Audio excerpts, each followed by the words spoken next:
So, mighty blessing for me has already been spending a bunch of time with you. And you were actually a formidable reason that I wanted to do the Workspace Conference, because I've heard you talk about work a bunch of different times. So your talk, you rewrote it today, but it's basically about investing, right? And taking dominion through investing.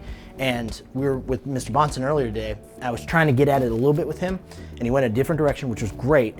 But I think you're the man to talk to about how investment strategy and taking risk is inherently related back to dominion taking. Is that kind of where you want to go with your talk? Sure, absolutely. I mean, so I think the big thing is, so many Christians are going, what money doesn't really matter or whatever, but the reality is that money is intensely important to dominion. Yeah. And one of the difficulties is not only do we need to learn to be productive, but we have to be able to accumulate the fruits of productivity, and that takes the form, we would call it capital, right? So if you have capital, the ability to take capital and to then take risks with that to turn it into more capital is what we're trying to teach people to do.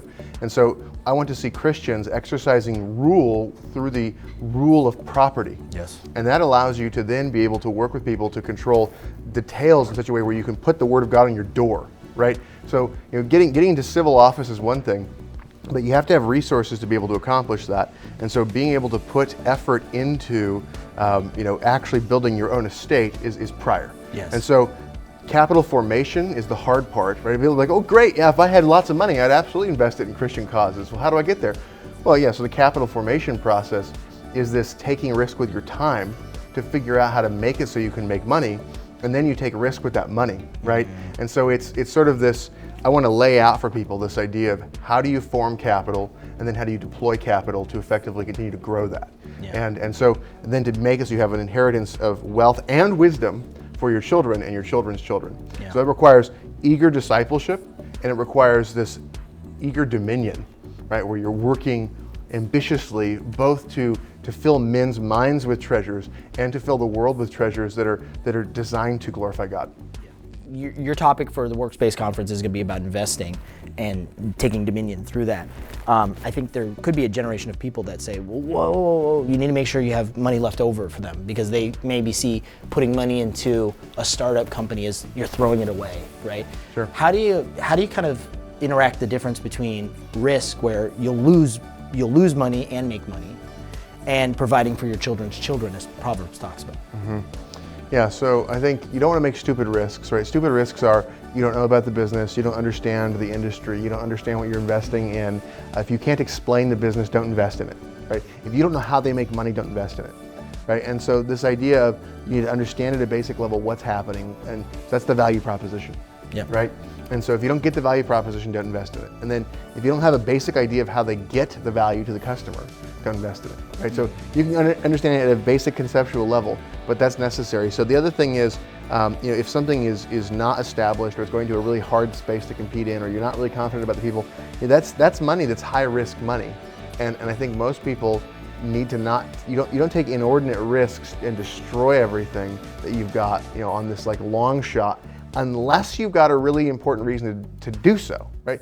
You might have a scenario where you're like, I've got to go put it all on black because I need to be able to get out of the country because they're going to kill me and my family, right? Yeah. Then the only reasonable thing to do is to risk everything to get enough resources together to get out of there, right? Right. So there are times when you've got to take super high risk positions. Yeah. But normally you're trying to figure out, how do I intelligently risk so that I can intelligently optimize my gains compared to my risks? And you think about liquidity windows, right?